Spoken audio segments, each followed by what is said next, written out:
If you want to change the world, start off by making your bed. If you make your bed every morning, you will have accomplished the first task of the day. It will give you a small sense of pride, and it will encourage you to do another task, and another, and another.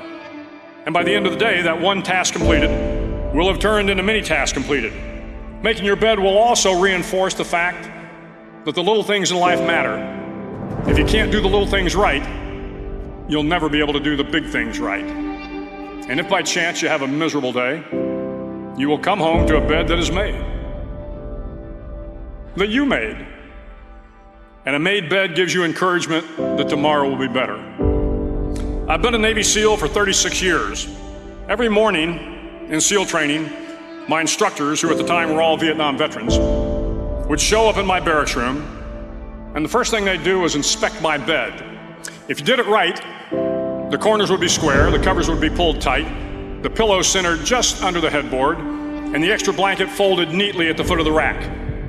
It was a simple task, mundane at best, but every morning we were required to make our bed to perfection.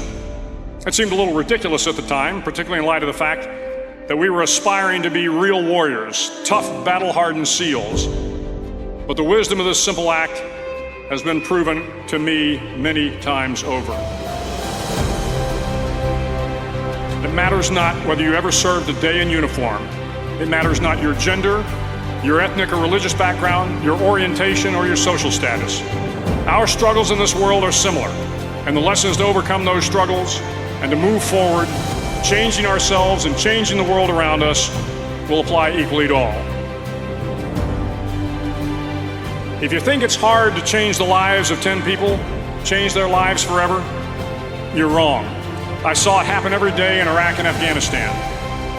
But changing the world can happen anywhere, and anyone can do it. So what starts here can indeed change the world. You will likely fail often. It will be painful. It will be discouraging. At times, it will test you to your very core.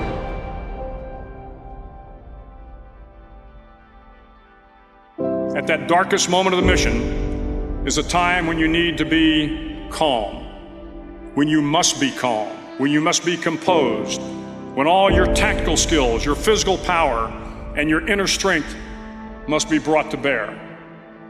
If you want to change the world, you must be your very best in the darkest moments. If I have learned anything in my time traveling the world, it is the power of hope. The power of one person, a Washington, a Lincoln, King, Mandela, and even a young girl from Pakistan, Malala. One person can change the world by giving people hope. Start each day with a task completed. Find someone to help you through life. Respect everyone. Know that life is not fair and that you will fail often.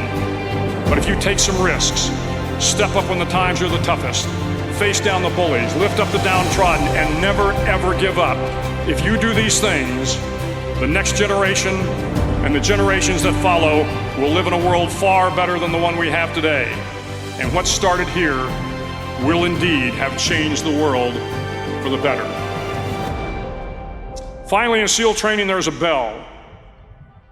A brass bell that hangs in the center of the compound for all the students to see. All you have to do to quit is ring the bell. Ring the bell, and you no longer have to wake up at 5 o'clock. Ring the bell, and you no longer have to be in the freezing cold swims.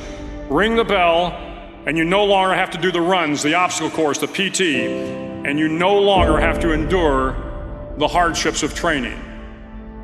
All you have to do is ring the bell to get out.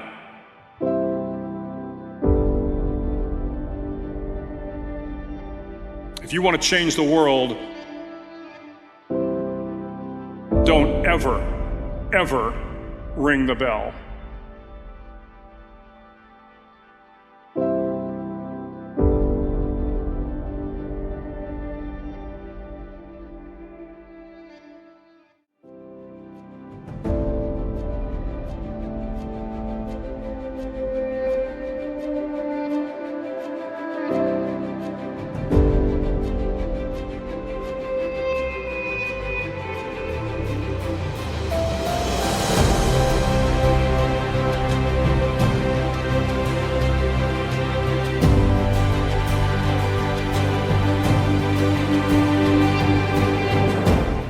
comfort zone? Well, that place is dangerous. When you feel